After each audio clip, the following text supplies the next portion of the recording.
नमस्कार,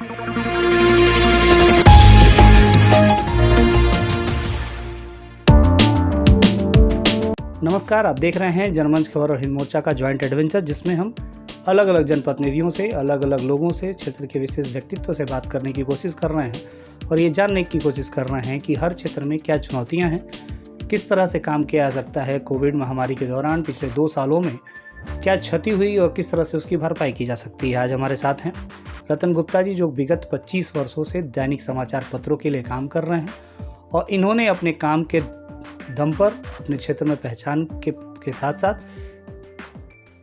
सोनौली बॉर्डर, जो कि महाराजगंज जनपद में के अंतर्गत आता है और नेपाल से सटा हुआ है, यहाँ की प्रमुख समस्याओं को आए दिन उठाया है और विगत 25 वर्षों से क्षेत्र की जनता के लिए, समाज के लिए कार्य कर रहे हैं।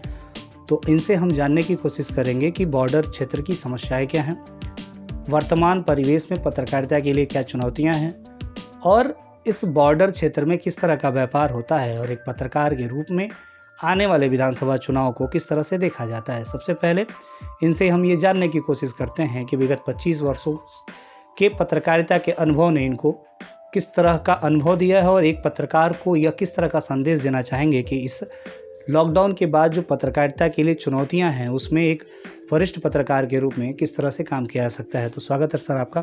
सबसे पहले तो बस यही जाने कि 25 वर्षों के आपके अनुभव से हमें क्या सीखने को मिल सकता है, एक पत्रकार के रूप में किस तरह से काम करना चाहिए और पुराने पत्रकारिता के दौर में और वर्तमान पत्रकारिता के दौर में किस तरह की चुनौतियाँ। भारत नेपाल सीमा पर विगत 25 वर्षों से हम पत्रकारिता कर रहे हैं और यहाँ पे अगर व्यापारियों की समस्या देखा जाए या पत्रकारों की समस्या देखा जाए या दोनों देशों के संबंधों के बारे में देखा जाए, तो यहाँ पे आपस में तालमेल न होने के कारण समस्याएं आपस में ही उलझी रहती हैं, चाहे भारत की तरफ हो या नेपाल की तरफ हो। पहले पत्रकारिता भारत नेपाल सीमा क्षेत्र में जो पत्रकार हुआ करते थे, ज्वाइंट आपस में समन्वय बनाकर समाचारों को आदान प्रदान भी करते थे और समस्याएं उधर भी प्रकाशित होती थी और भारत में भी प्रकाशित होती थी, जिससे अधिकारियों के संज्ञान में मामला जाता था और उसे तत्काल निपटारा भी किया जाता था। लेकिन आज के समय में एसएसबी बॉर्डर पे तैनात है और एसएसबी जहाँ तक भी देखा जाए तो व्यापारियों से हमेशा तालमेल ना होने के कारण एसएसबी से तनाव बना रहता है बॉर्डर पे, क्योंकि व्यापारियों का सामान अगर नेपाल से भारत जाता है तो उसको भी लेकर विगत कई वर्षों से जो है तनाव चल रहा है। लेकिन मीडिया के माध्यम से समस्याओं को आपस में सुलझाने का काम किया जाता रहा है, जिससे कि समस्याएं धीरे धीरे सॉल्व होती भी रही हैं। जहाँ तक कोविड का देखा जाए तो 2 वर्षों से बॉर्डर बंद होने के कारण जो है यहाँ पे दोनों तरफ के व्यापारी काफ़ी परेशान थे। रोज़गार बंद था, कारोबार बंद थे, यहाँ तक कि दुकान पे जो सैकड़ों लोग काम करते थे उनकी भी रोजी रोटी बंद हो गई थी। समस्याएं बहुत थी, लेकिन अभी 1 महीना हुआ कि बॉर्डर खोल दिया गया है, आवागमन चालू हो गया है। दशहरे के समय बॉर्डर खोला गया, जिससे व्यापारियों का कपड़े का बर्तन, किराना भारी संख्या में बिक्री हुआ और व्यापारी काफ़ी इस समय बॉर्डर पे खुश हैं। और पत्रकारों ने भी व्यापारियों की मदद के लिए, बॉर्डर खोलवाने के लिए नेपाल सरकार से वार्ता किया। पत्रकारों के माध्यम जो है भारतीय दूतावास में भी बातों को रखा गया, जिससे व्यापारियों का समस्या अधिकतर जो है सॉल्व किया गया। वर्तमान समय में अगर कहें तो एक तरह से हर जगह विधानसभा चुनाव की धूम है। विधानसभा चुनाव का बिगुल फूंका जा चुका है 2022 को लेकर। इस प्रमुख क्षेत्रों में जो भी जनप्रतिनिधि होते हैं उनके समक्ष किस तरह की चुनौतियां होती हैं, किधर काम करने की ज़रूरत है और कैसा देखते हैं कि विगत 5 साल के कार्यकाल में 4 साल का जो योगी आदित्यनाथ सरकार का कार्यकाल था उसमें बॉर्डर क्षेत्र में बॉर्डर एरिया डेवलपमेंट के नाम पे और ढेर सारी योजनाओं के नाम पे कितना काम हुआ? बॉर्डर डेवलपमेंट में एसएसबी के माध्यम से, केंद्र सरकार के माध्यम से जो फंड आए, उस पे जो है काम अगर देखा जाए तो कोई काम हुआ ही नहीं बॉर्डर पे।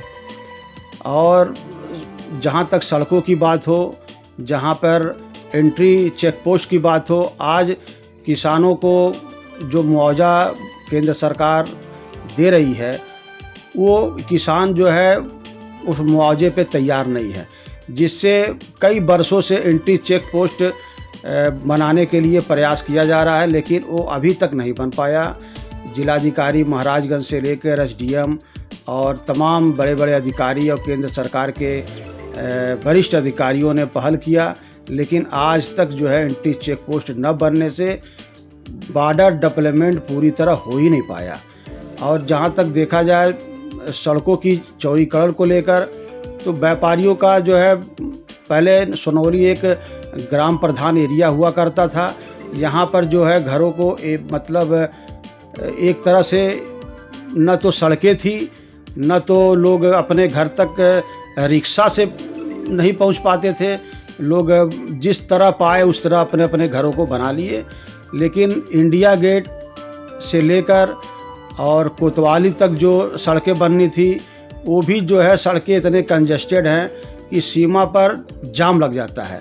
तो एक तरह देखा जाए तो भारत नेपाल सीमा पर किसी भी तरह का विकास कार्य ठीक ढंग से नहीं हुआ। अक्सर अगर जब सोनौली की तरफ आया जाए तो हर जगह देखा जाता है लंबी लंबी ट्रकों की लाइन लगी रहती है। कुछ खबरें भी आती हैं अक्सर कि क्यों इतनी लंबी लाइन, और काफ़ी दिनों तक इंतज़ार करना पड़ता है शायद ट्रकों को, काफ़ी लंबी लाइन रहती है। प्रमुख समस्याएं क्या हैं, किस लिए इतना लंबा लाइन लगता है बॉर्डर पे?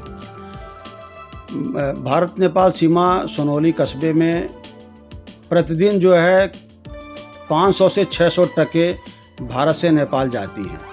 और नेपाल कस्टम की जो एरिया है वो उनकी क्षमता जो है 500 ट्रकों तक ही हैं, लेकिन उन्होंने और भी ट्रकों को रखने के लिए ये लोगों ने एक फील्ड जो है चुना है, जिससे मतलब वहाँ पे अब धीरे धीरे भारी संख्या में नेपाल में ट्रकें जा रही हैं। लेकिन समस्या जो है जाम के लेकर, बॉर्डर पे एक तरफ से ट्रकें जा रही हैं, उसमें कार मोटरसाइकिल की पार्किंग उसी सड़कों पे ही है, जिसको लेकर जाम लग जाता है। घंटों ट्रकें खड़ी रहती हैं। पुलिस प्रशासन आके जब तक जाम को हटाता नहीं है तब तक जो है ट्रकें खड़ी रहती हैं, जिसके कारण जाम की समस्या बनी है। अगर बात करें व्यापार की, बॉर्डर जब भी होता है किसी सीमा से, तो ये कहा जाता है कि यहाँ इस तरह के प्रमुख व्यापार होते हैं। भारत से ऐसी कौन सी चीज़ें हैं जो नेपाल की तरफ जाती हैं, और नेपाल से ऐसी कौन सी चीज़ें हैं जो भारत की तरफ आती हैं? भारत से जो है अधिकतर सामान नेपाल जाती हैं, चाहे खाने का सामान हो, चाहे फल फूल हो, चाहे चावल हो, चाहे लोहा हो, चाहे रॉ मटेरियल हो, क्योंकि नेपाल जो है भारत के सामानों पर ही निर्भर है। और प्रतिदिन जो है 20 से 25 ट्रक कपड़ा जाता है नेपाल, जिसको मतलब इतनी ज़्यादा कपड़े की खपत है। और बॉर्डर एरिया में नेपाल साइड में 12 छड़ की फैक्ट्रियां हैं, जो कि भारत से लोहे की सप्लाई होती है उनकी फैक्ट्रियों में। और सीमावर्ती क्षेत्रों में भारत के तरफ जितने भी राइस मिल हैं वो नेपाल के ही भरोसे टिके हुए हैं। और जितने भी राइस मिल के चावलें हैं वो नेपाल गल्ला मंडी भैरवा में जाती हैं। और भैरवा से जो है पूरे नेपाल क्षेत्रों में तराई के चावल जो है फेमस हैं। तो ये तो थी इस क्षेत्र की समस्याएं। अब आखिरी में बस एक सवाल सबसे ज़्यादा, आजकल वर्तमान समय में ढेर सारे डिजिटल माध्यम आ गए हैं, ढेर सारे पेपर आ गए हैं, और ढेर सारे हम जैसे युवा पत्रकार हैं।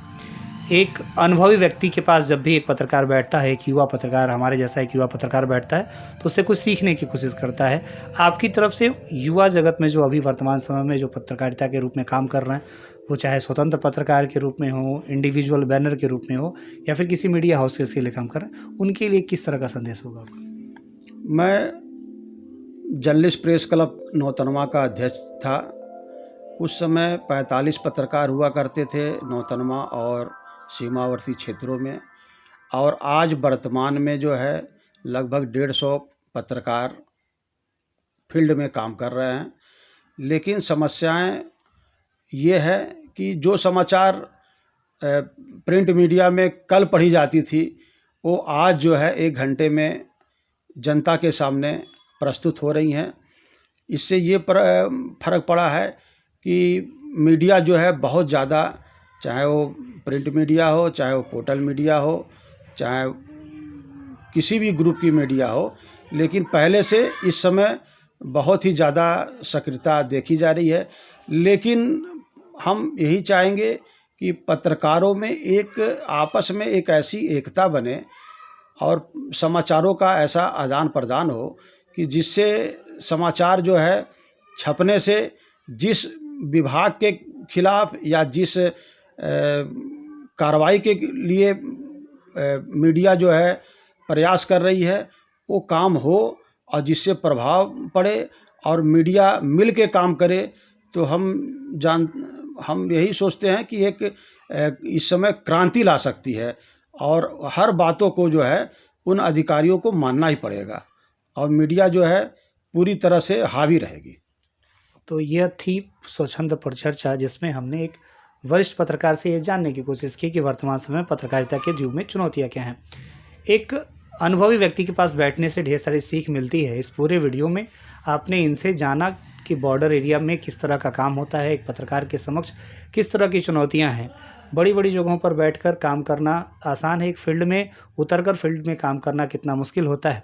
अनुभव हमेशा काम आता है। यह वीडियो आपको कैसा लगा? इस पूरे इन्फॉर्मेटिव सिस्टम में आप किस तरह का विश्वास रखते हैं?